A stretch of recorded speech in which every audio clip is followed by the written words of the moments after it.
Hello and welcome.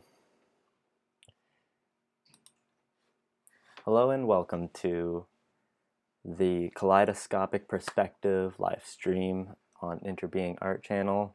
I'm your host, Dolan. Yes, so today I just wanted to share this philosophical concept I've been brewing for the last few years. And I've been coming up with these philosophical ideas for a long time before I even knew what philosophy really was and started getting into it and looking into it. So needless to say, a lot of those ideas that I initially had didn't really stand the test to finding out what has already been explored and written about better and more thoroughly and whatnot, and other theories that just totally diminish some of my earlier preconceptions and ideas. Before I start this live stream, just kind of went straight rambling, right off the hop. I mean, I wanted to thank my patrons for donating and helping me out during this time. This concept, I'm going to make a pitch for this philosophical concept, but it's not a sales pitch. I'm not expecting anybody pay me for this. However, it would be greatly appreciated if you do, just because capitalist realism, gotta get with that, unfortunately. I'm not sure how to do it, but there is a button now where you can send me money through YouTube. And I also have a pretty simple PayPal and Patreon if you want to sign up for long term. But anyways, getting to the concept, because that's what we're really here for.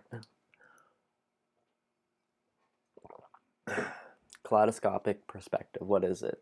It's one of these ideas that, I've kicked the sides of, and I think it might actually be able to sail. We'll see how it goes. I've since initially developing this idea, it's definitely been altered and advanced by researching these different concepts. Because, for example, something what I would call kaleidoscopic, another person might call it a cluster, or then there's all these different forms of ideas of this is I believe this is epistemic or epistemological philosophy, epistemology, but it spills over into all branches of philosophy. But what I'm trying to say is that by kaleidoscopic, I mean this is a way to view concepts and ideas and give form to abstract thought and ideas. Right. So, kaleidoscopic perspective is something I don't wish to indoctrinate people in, or it's just an idea. It's kind of like I want people to treat it like they would like a pair of glasses, or like a magnifying glass. And it's a lens in which to look at reality and concepts and items and even physical things too, as I will get into.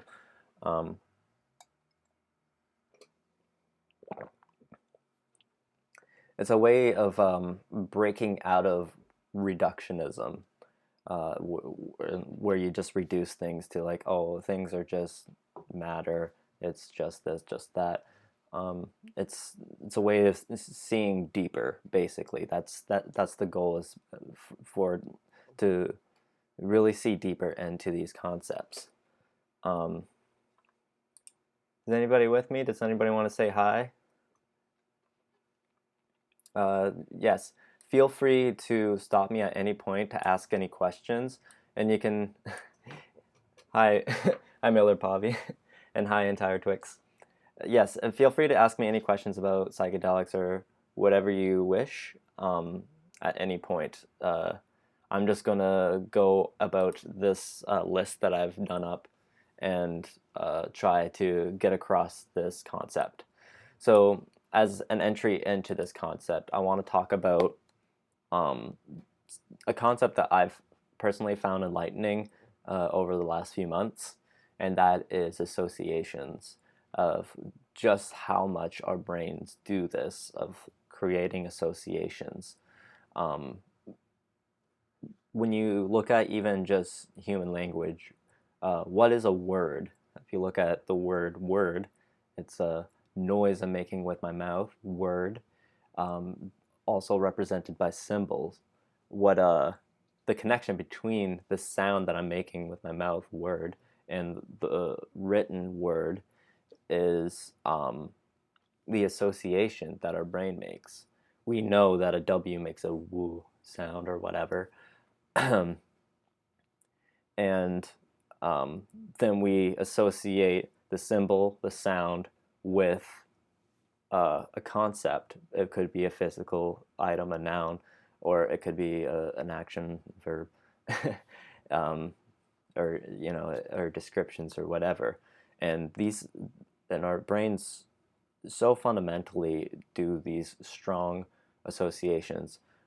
There's a few different terms for it in neurology. This is like a physical thing too I'm talking about.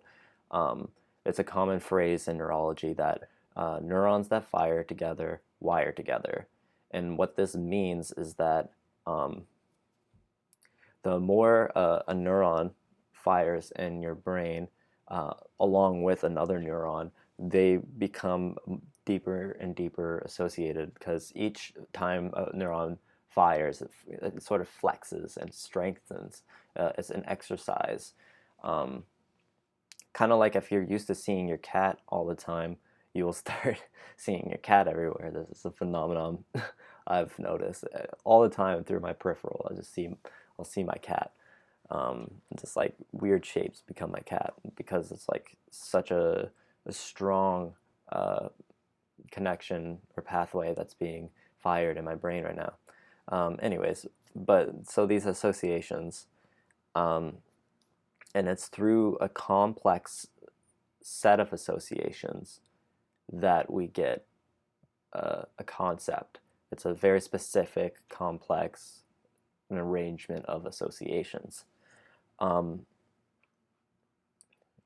need to move this over so I can see your comments in case you comment.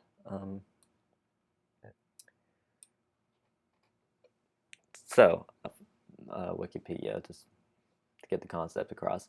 Neural chunking. In cognitive psychology, chunking is a process by which individual pieces of information set are broken down and then grouped together. A chunk is a collection of basic familiar units that have been grouped together or stored in a person's memory. These chunks are able to be retrieved more easily due to their coherent familiarity. And this example for neural chunking, they're mainly talking about we're able to remember more if we associate them with something we have a higher degree of familiarity with, of those neurons have been strengthened or stronger than the other pathways. And that's in very simplistic terms. I know, like it's an extremely intricate system, and yeah, my concept is trying to accept that these are like amazingly complex systems that are almost unfathomable, or hardly fathomable, and trying to also make that in a way where we can accept that, embrace it, and understand like a simplistic, um, metaphor. Also, metaphors, that's like, it's an association. The river of time, we associate all these intricate components of a river to the concept of time. In order, because time is an abstract thought, we need to associate it with something physical so we can give that abstract thought form. Um, but I digress.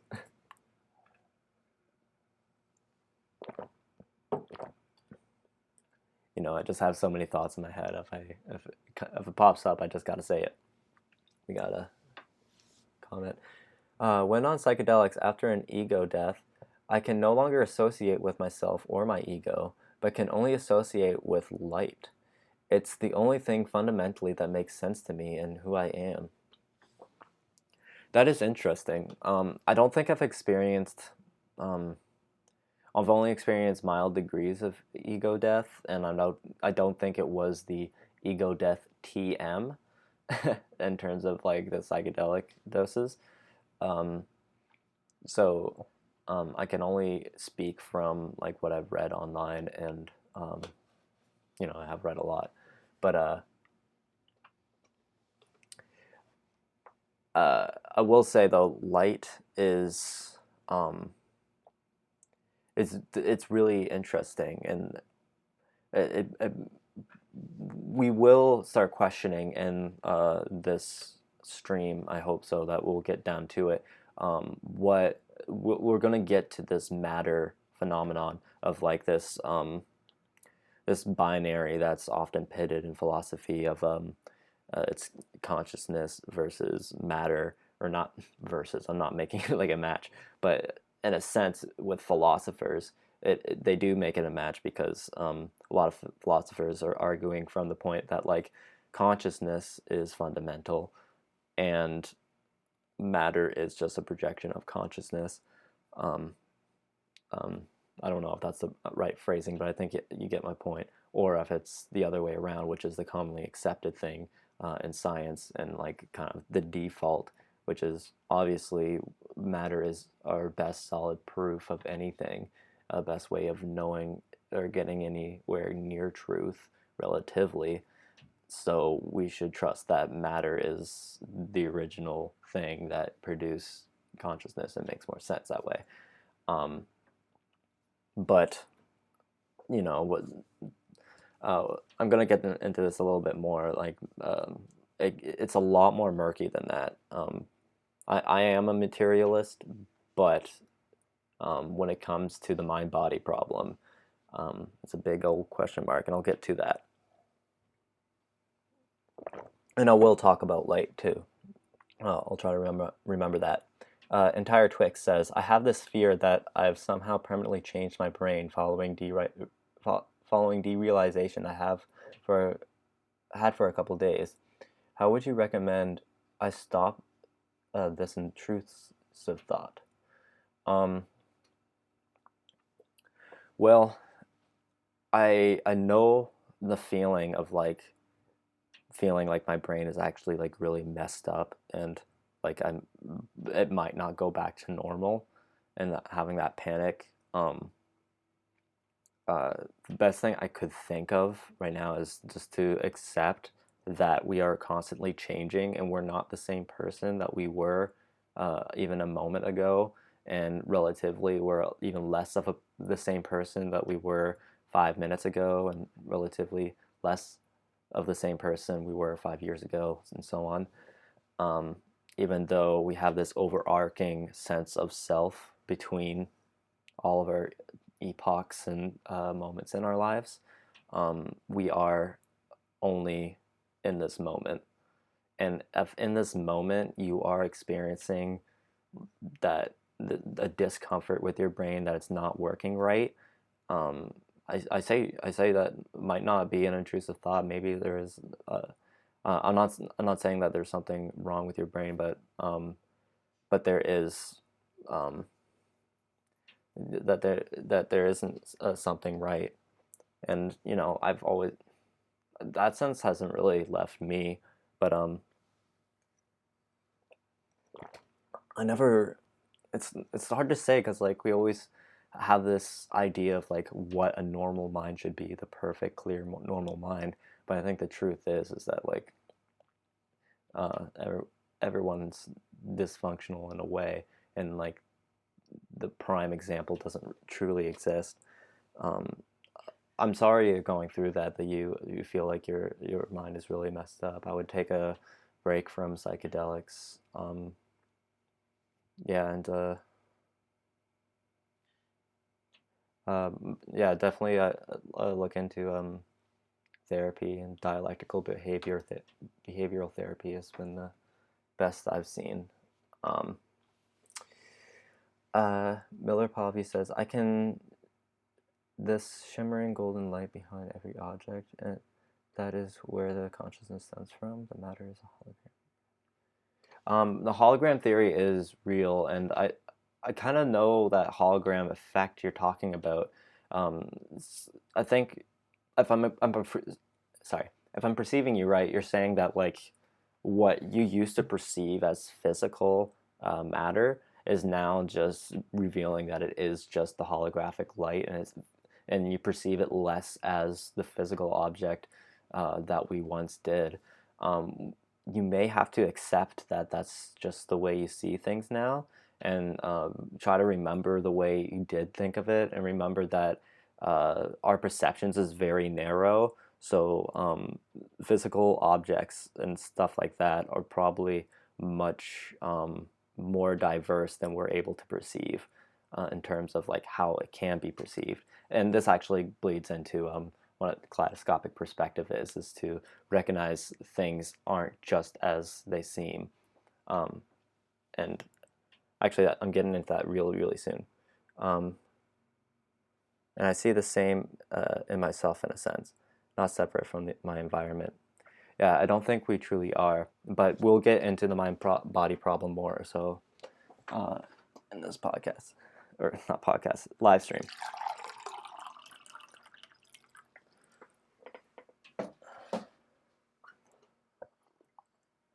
I'm sorry you experienced derealization, though, entire Twix. That's really rough.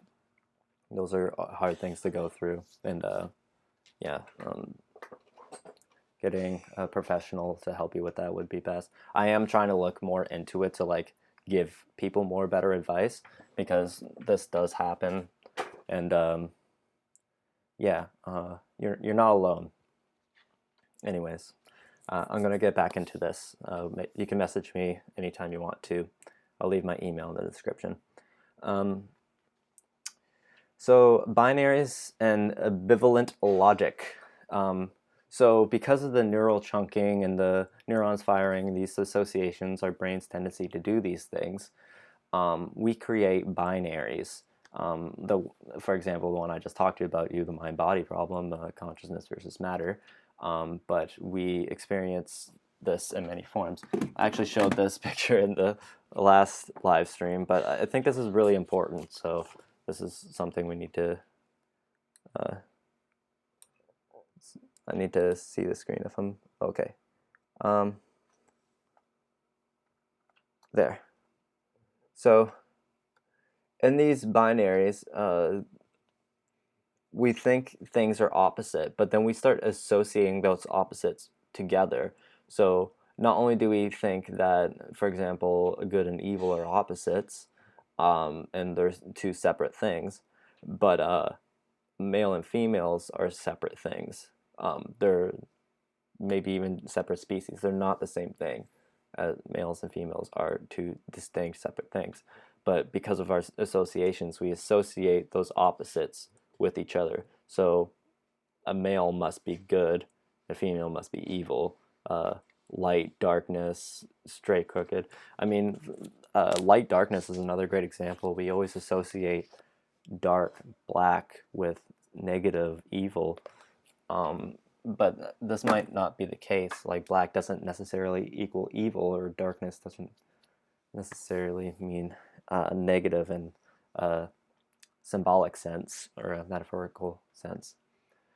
Um, So we need to, this is quite probably taking in mind that our brains are limited and we can only perceive a very select few things, and what our brain kind of cherry picks as the most uh, necessary information for our survival and for our growth, um, to put it in very, very simplistic terms.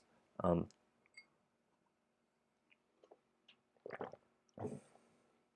and because of these tendencies, it shapes how we perceive the world. So having these binaries as like I'm animate, this keyboard is inanimate, we're separate things, right? Um, but this is actually a function, a mechanism of our brain. This is what I'm arguing, that it may not be the case. And in psychedelic experiences, um, that is when these barriers between these binaries, or what we perceived as binaries, totally break down, and it just becomes I think the technical term is a clusterfuck. um, no, but we will talk about clusters here in a second. um, I also wanted to talk a little bit. um, I will say some other terms for this is grouping and categorization, kind of like how we have genres in music. If you have a certain guitar tone, then you're lumped into metal, and like all these different like components to it. We group and categorize things in our brain so often. If I put on a piece of music for somebody, and I'm like, listen to this. Very, very often people are like, this reminds me of this. That's like the categorization. Okay. I guess that's enough examples. Another tendency, or something to be aware of, is direct realism. This is another philosophical concept. This is sometimes it's a tendency, not always. But without knowing the concept, I felt like I was wandering a little bit blind. Um, oops.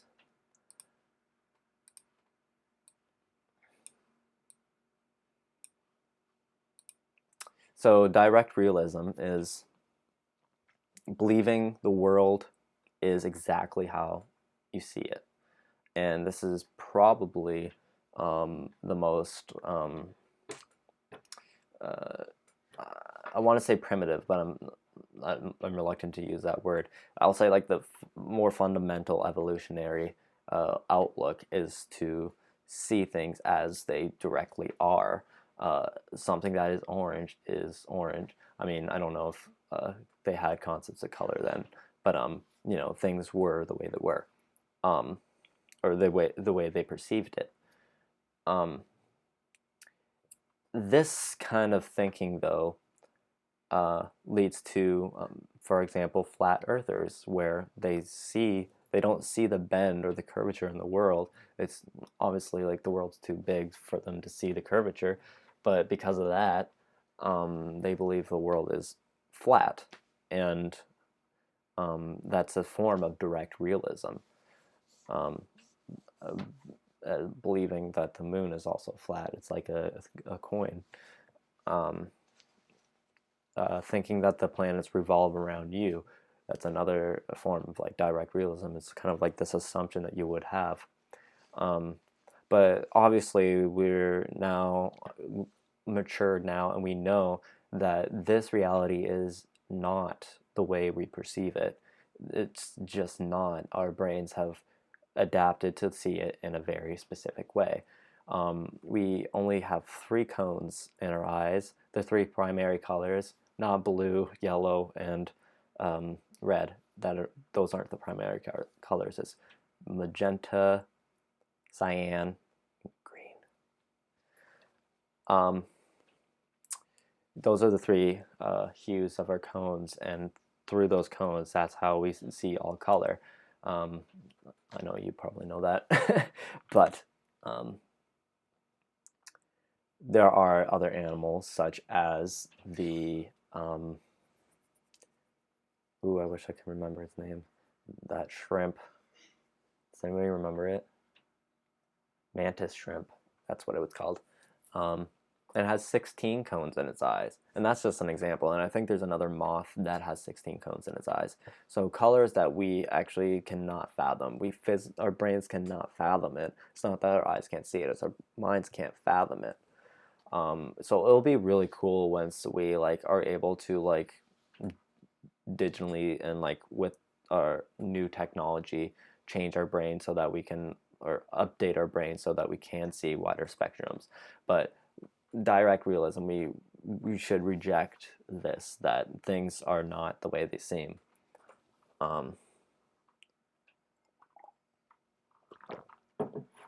Which is an uncomfortable notion. All right, so let me get into it. The philosophical concept of cluster properties. And cluster properties is basically the root of kaleidoscopic perspective. Cluster is just, or kaleidoscopic is just another word for cluster. I think kaleidoscopic perspective, I mean, it's just kind of like a neat package to give you this, and you can just like hold the item. Greetings to the things you forgot. I have not tried tone medicine. Bit like a computer bit, and it's zeros and ones. Yeah, fundamentally information. Think how silly dreams are if you just took them exactly as you saw them. Yeah, symbolism definitely makes dreams, enriches dreams, in my opinion. Is this angle okay? All right, so I'll talk about cluster properties. So I'm a fan of Philosophy Tube. Philosophy Tube introduced me to Richard Boyd, and Richard Boyd has a paper called, get ready for this, the homeostatic cluster property theory of metaethical naturalism. And basically, like, the cluster property theory is a way of understanding complex systems, which is another philosophical concept. Complex systems is a system composed of many components which may interact with each other. Systems that are complex have distinct properties that arise from these relationships, such as nonlinearity, emergence, spontaneous order, adaptation, and feedback loops, among others. And a way to example of a complex system is a bicycle. You need a rider, two wheels, and all its components, all in conjunction to immediately it merges. This complex system emerges like rapidly, and none of the components can do it without each other. That's a complex system. And a cluster property is very much the root of that idea too. It's that the every concept and thing you can think of is a complex system of elements, characteristics, properties, all the words you can think of. It's many things in conjunction, and then that emerges the thing, the concept of a bicycle being ridden, or an object.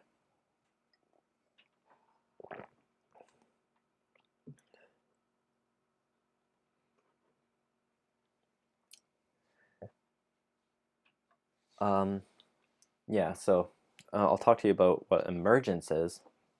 When all these things are in conjunction, that creates emergence. This is a philosophical theory and systems theory, science and art. Emergence occurs when an entity is observed to have properties its parts do not have on their own. So, for an example, a bunch of grains of sand together in a pile is a heap, but no one grain of sand is a heap. A heap is created by many pieces of sand. That's a example of emergence, and it comes in so many different forms. Another form you can think of is an ant colony. Sorry if you have ant phobias, but one ant on its own is very dumb, but together they create this entire complex system of working together, and they're quite effective and do remarkable things.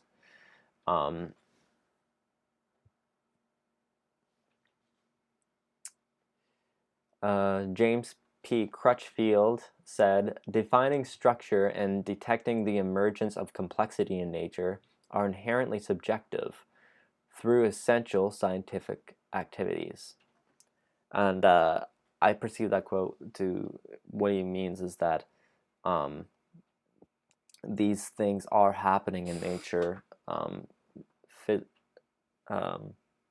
but they are inherently subjective. The emergence of the thing is a subjective, and that's getting back to the associations we have together. We see it as a coherent system because of our associations, but really what it actually is kind of much more subjective. I think I'm perceiving that right. Mark A. Bideau, I'm sorry, I probably said that wrong, said, although strong emergence is logically possible, it is uncomfortably like magic. How does an irreducible but supervenient downward causal power arise, since by definition cannot be due to the aggregation of the micro-level potentialities? Such causal powers would be quite unlike anything within our scientific ken. This not only indicates how they will discomfort reasonable forms of materialism, their mysteriousness will only heighten the traditional worry that emergence entails illegitimately getting something from nothing. And this is an example of someone really struggling with this because it almost argues for metaphysical action. I'm not arguing that, though. This philosophical theory, you can add metaphysics in there, but personally, I'm okay without it. I'm okay with just what is directly experienced and observed. Playing with my face. But yeah, it's such a spooky phenomenon, emergence, and it's possibly among the spookiest phenomenon that or we have to go on. Don Rabbit says, there's a new documentary called Fantastic Fungi featuring Paul Stamets and many others. Would be great to hear your review on it. Yeah, sure. I love Paul Stamets, so, and I like fungi.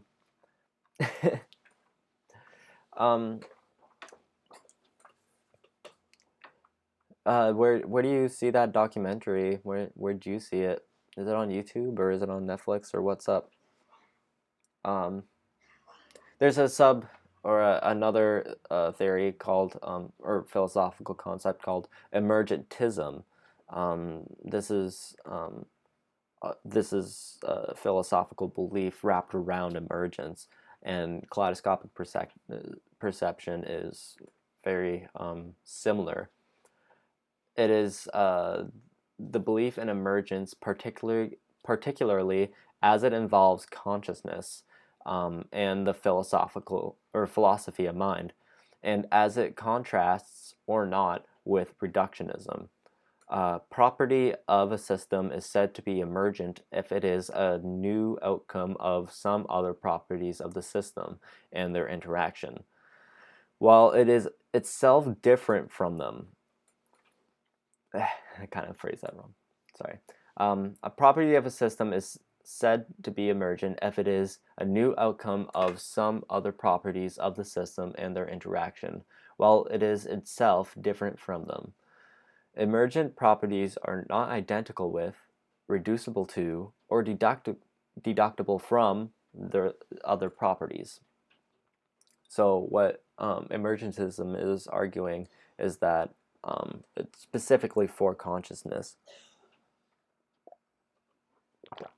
is that what we think of consciousness is emergent quality from a very complex set of systems and components of our brains, that because we know our consciousness can be highly perturbed and easily perturbed through influences like trauma and like direct impact and removing certain lobes or cutting off certain connections. It massively alters our perceptions of consciousness. But the root of consciousness itself, argued by emergentism, or like some emergentists, is that consciousness is basically the sum of its parts, but not any one part in specific, so that you can remove a whole half of your brain and still be conscious, you know? I mean, there's definitely more to it, but we'll talk about that. So that's we got 20 more minutes, and I'll talk more about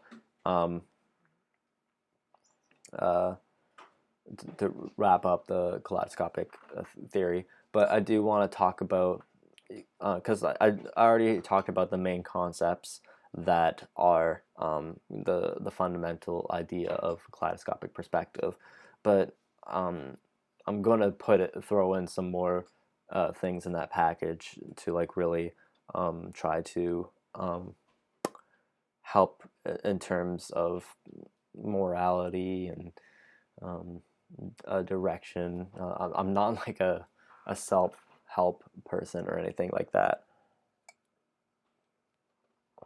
but rather I just want to try to think of tools that are helpful for me at my current point in life. I know a lot of my tools have since been abandoned, and likely in a year I might have new tools, or these tools might be altered, and I'll try to communicate that with you. But I'm not offering it as like a self-help thing, more so as like philosophical tools. So anyways, let's talk a little bit about dialectics. So I'm hoping that dialectics will kind of replace the binary system, where because our tendency is to create these categorizations, these binaries of two separate concepts. Dialectics really brings them into conversation with one another, and then they interpenetrate, and it becomes harder to distinguish one from the other, and it's hard to say if one is truly opposite from the other. Dialectics, promoted by Hegel, the philosopher, is usually presented in a threefold manner as comprising three dialectical stages of development: a thesis giving rise to its reaction, and an antithesis, which contradicts or negates the thesis, and the tension between the two being resolved by means of synthesis. So in simpler terms, one can consider it as problem, reaction, solution.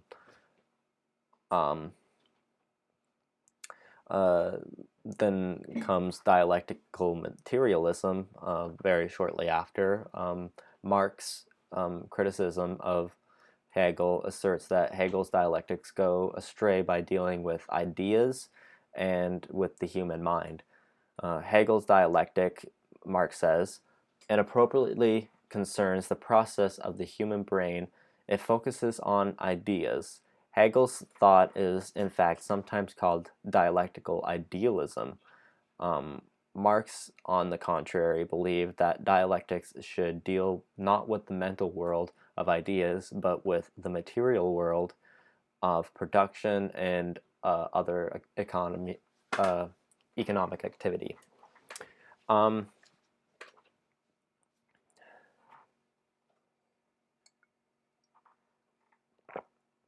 Yeah, why he called it dialectical idealism is, again, is where the philosophical viewpoint is. Idealism means you think that consciousness is fundamental, or spirit, or whatever, and the other coin of that is obviously material, where you, or materialism, where you think the physical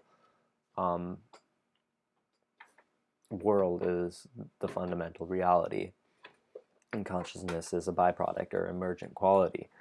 And emergentism is often strives to be rooted in physicalism or materialism.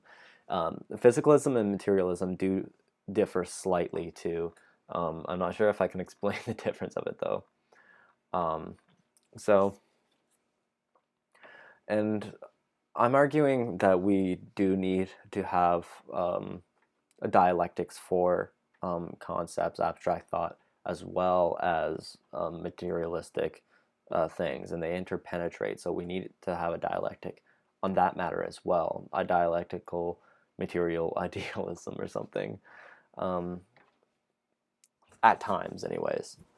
I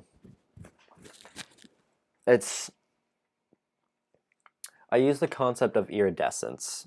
I know this isn't really iridescent here, but the idea is that most things in the world, we know this is blue, this is giving off the color blue, or we perceive it as. It's actually more closer to cyan.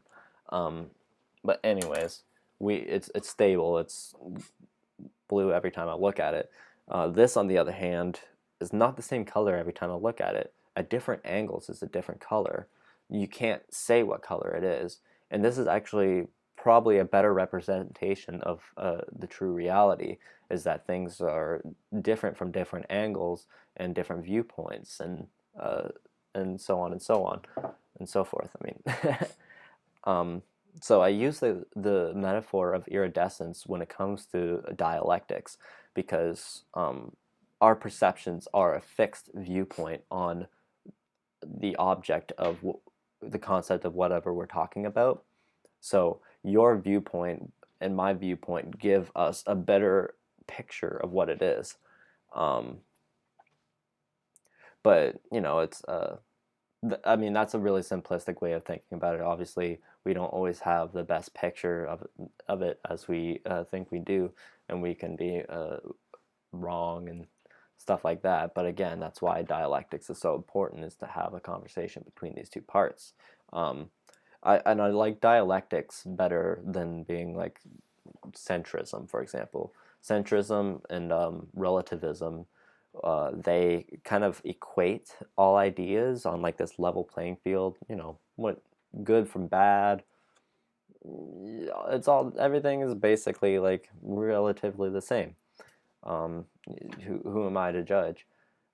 Whereas dialectics is, we have that conversation in order to really judge what is negative and what is not wanted, and what just simply will not work, and what will not do, and what is absolutely false, or false enough, I should say.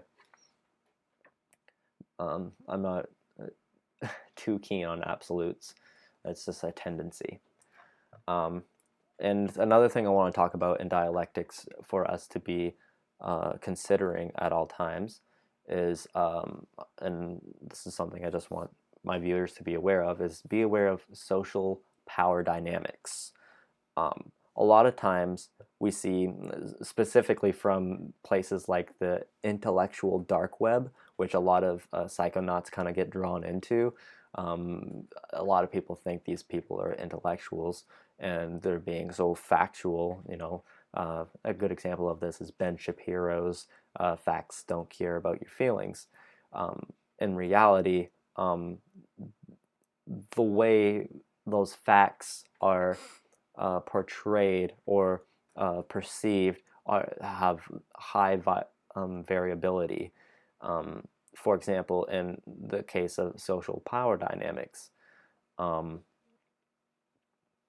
um, to say that there is to go up on stage and say that it is, um, uh, I'm trying to think of a terrible example, but it's kind of hard. If I were to like make the argument, males and females have differences. There are differences between males and females. Yes, obviously. But what is the point inferred by that? And by saying that into an openly, an open and sometimes ideologically vulnerable crowd, that can really cement these binaries and really cement in people's mind that they are different.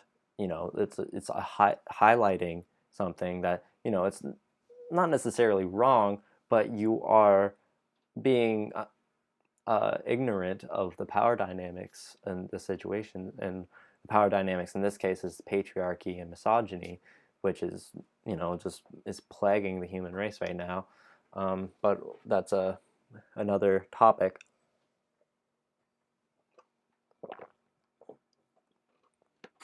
Um, yeah, I wish I could talk a little bit more about that. Um,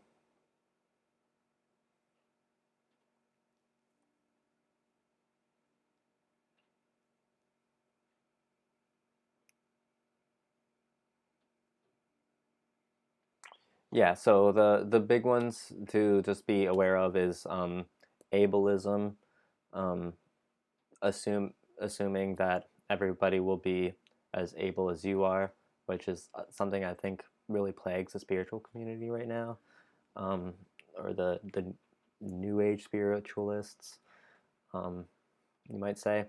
Sexism, which is just rampant everywhere. Homophobia and the very broad spectrum of LGBTQ plus and all queer phobic forms. Racism, xenophobia, and just general dehumanization. Sometimes it happens very subtly, but it, it's very clear whenever like people say like try to like group people together and say that they're all similar based on some like a phenotype or a sexual orientation, and then attribute them some like morality without even knowing them. For example, um, xenophobia relates to nationalism, uh, basically thinking that anybody not from your country is different than you and has a different morality, is not the same, not so therefore not as good because you're good. And this is what we're trying to get away from. We're trying to like get things to like be more in dialectic conversation together. I very much support multiculturalism, but also in a way that's aware of social power dynamics. If you're a white person and you're constantly being accused of cultural appropriation, it's because of the social power dynamics of that race. And race is mostly or completely a political concept. Yes. Chance Singleton says, I hope you all know that you are loved today. Thank you. I am absolutely obsessed with the inner workings of reality. Me too. And theories like this are a breath of fresh air to me. Thank you so much for sharing your experiences and opinions. Oh, no problem. I hope to share more. Ben's point is that objective truth exists. Yes, people will have their subjective experience with truth, but the truth is a singular entity that we are all experiencing. I like Ben because I'm a libertarian. I'm a borderline anarcho-capitalist, but the reason he says men and women are different is because there's a clear standard of a basis of gender continued. Um, yeah, like I'm not gonna like get too deep into the gender debate right now. I know you're talking about XY chromosomes and XX chromosomes. Literally, nobody would care about decisions along this line, but then they try to take already established words like gender and redefine them. And this is something I advocate for. I think our language needs to be liberated from these these tendencies that our brains make of clumping people together. Like this group of people has XX chromosomes. These people have XY chromosomes. We are different, and we should be treated differently. Well, they'll say that we want equality, but like by saying that they're different, it creates a whole lot of problems. But there needs to be a dialectical conversation between social gender and biological sex, and I support the divorce of gender from biological sex. That isn't to say that gender um, isn't affected by biological sex. There's definitely things to be considered, but I think they should be considered separately, and that would really ease the transition into embracing trans women as legitimate women into our society. So, uh, thank you, Chance Singleton, for sharing that opinion with me and giving me the opportunity to argue against it. But you got to know, I'm a social justice warrior. I'm a anarcho-communist, so I'm definitely less authoritarian and more libertarian in a very, very broad sense. I know it's gotten all sorts of indications. Back to the theory. Also, I should say, if you want to know more about the trans experience, go to trans people. There's lots of trans YouTubers, and that's the best source to understand the trans experience. It's just like, there's just so many people talking about trans issues that aren't even trans, so really should be going to them. And there's a broad range of ideologies and ideas when it comes to the trans community. Obviously, they don't all think the same. Anyways,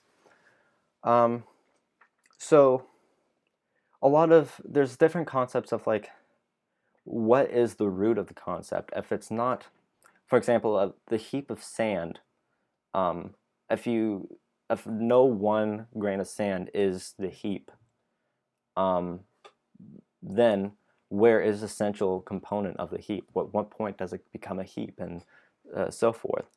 So you could say it's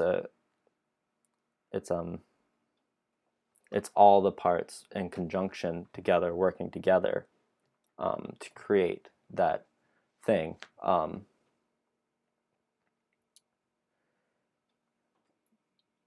it's through our brain's associations that we perceive it as a separate thing. But it could be, when we really look down close, that some of these concepts are like fractal. And when it comes to things like the self, or possibly even gender, or what is the root of each, like, definition of a word, for example, what we find, we break it down, try to be more and more reductionist, try to like really like hone it down to like its bare components, and we just keep getting finer and finer and finer. And like at the end of the day, I think like it's the interface, the space between kind of thing, that it's like I don't think it's metaphysical. It could be like, I don't know, it's like this mystery that draws you into each concept. I'm not sure if that comes together, if I'm getting that across quite perfectly, but the definition of an interface is a point where two systems, subjects, organizations, etc. meet and interact, or the verb is to interact with another system or person, organization. So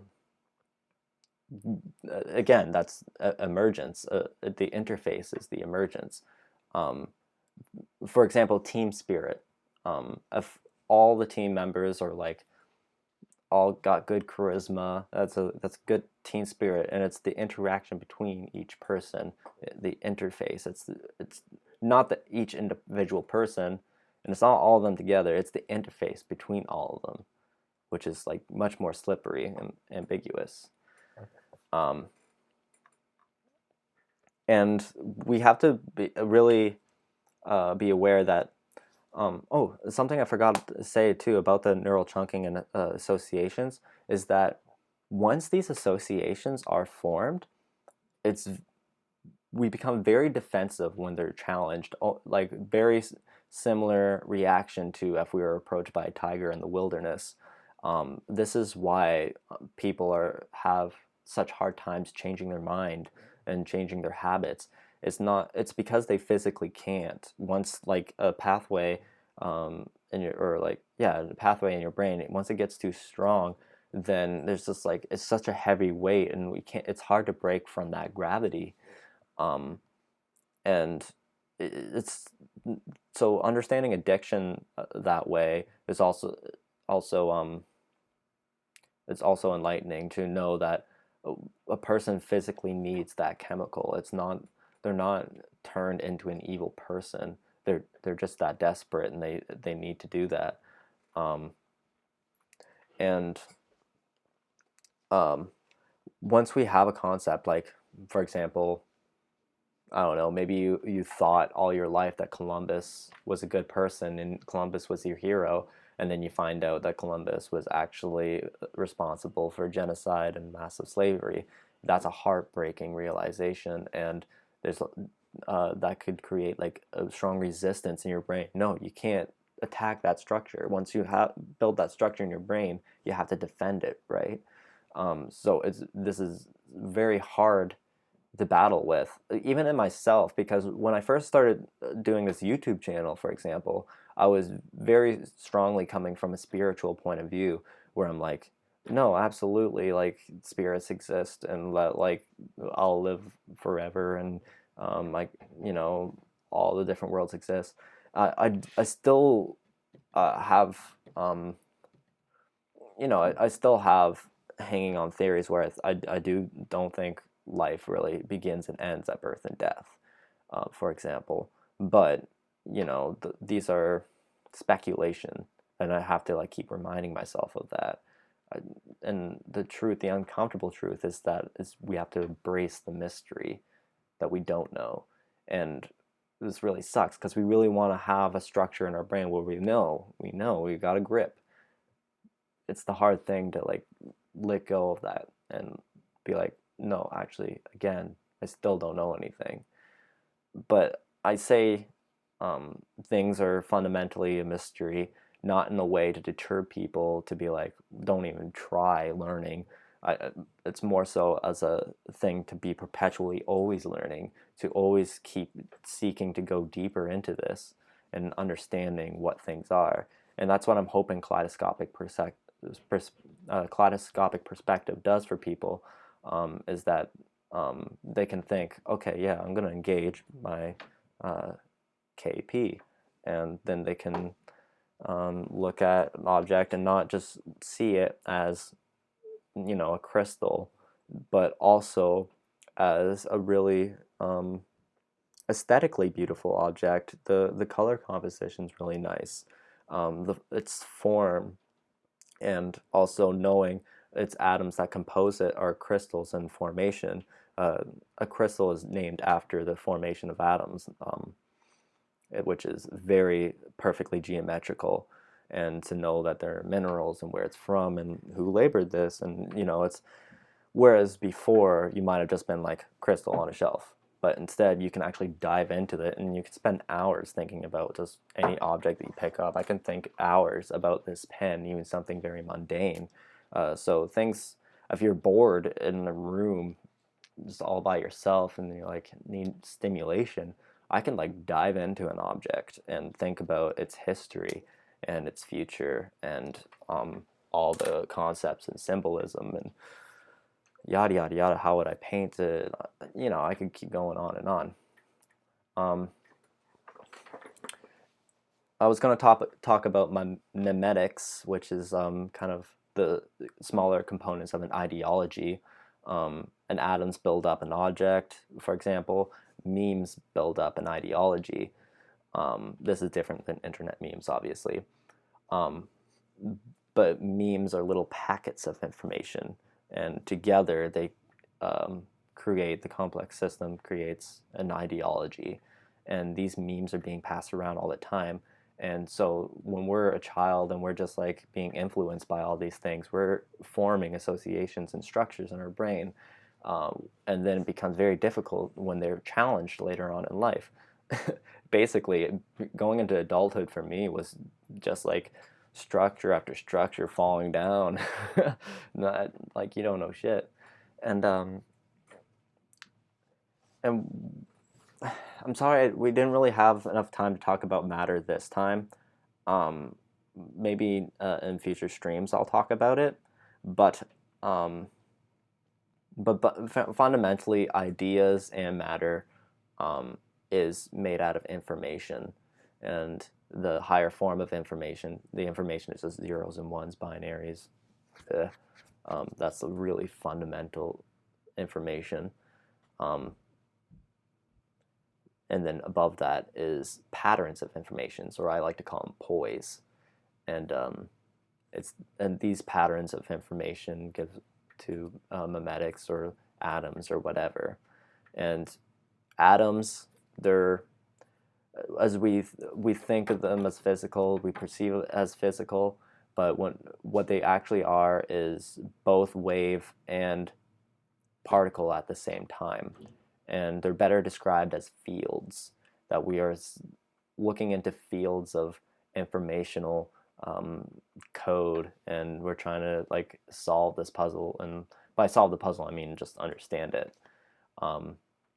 So that being said, is I'm rooted in materialism and physicalism only because it is the best, the only reliable system we've come up with thus far. And I don't deny the possibility of there being more, and I'm very much open to it. But I'm grounded in materialism because thus far it's the thing with the only sort of track record, like the best probability of outcomes, and when it comes to physics and stuff like that. But what physics tells us is that when it comes down to atoms and stuff like that, it's somewhat physical. It's physical and wave at the same time. And what is energy? What is matter? What is mind? What are these energy fields? What is this? It is light. It's holograms. I guess I did get to say your question. Yeah, so that's the thing. It very much so could be a hologram, as Leonard Susskind says. So I'd like to talk about that more. I obviously couldn't get too far into it. I'm putting it in very basic terms. I'm basically saying we don't know shit. I was gonna talk about a criticism and a counter criticism, but unfortunately we don't have time. I'm gonna try to answer some of this. But you seem to be a pattern essence that uses bodies. Yeah. Always another time. Thank you. This whole conversation is. Oh, thank you. I appreciate that you liked it, and you're welcome. Also seeing data stored in infinite hides between zeros and ones. Yeah. If there is a spectrum, the point, 0 point, da da da da. But it teaches we are only 4%. Oh yes. In terms of materialism, you're talking about. Yeah, that's the other thing about materialism. Not only is it like just energy and fields, but all matter as we know it, is less than 5% of the known universe. The rest of the 95 point whatever percent of the universe is dark matter and dark energy, something that we know very, very little about. All we know is that it is something, there's a lot of it, and it's interacting with matter. That's all we know. And so it really goes to show like how much left is there to know. We're just so infinitesimal. Thank you, Miller Pavi. And thank you everyone for joining. I hope that was a great conversation. I have more philosophical concepts in the future. And again, thank you to all my patrons. And I'm planning to do a Halloween live stream. So if you're sad that you missed this one, hi Beverly. I am doing okay. I'll shoot you a message. I'm going to be doing a Halloween live stream soon, and so that'll probably be on Wednesday, I think. I'll give you 24 hours notice at least. So, and I'll be talking about magic. So thank you so very much, and yeah, until next time. This is Interbeing Art. Safe travels.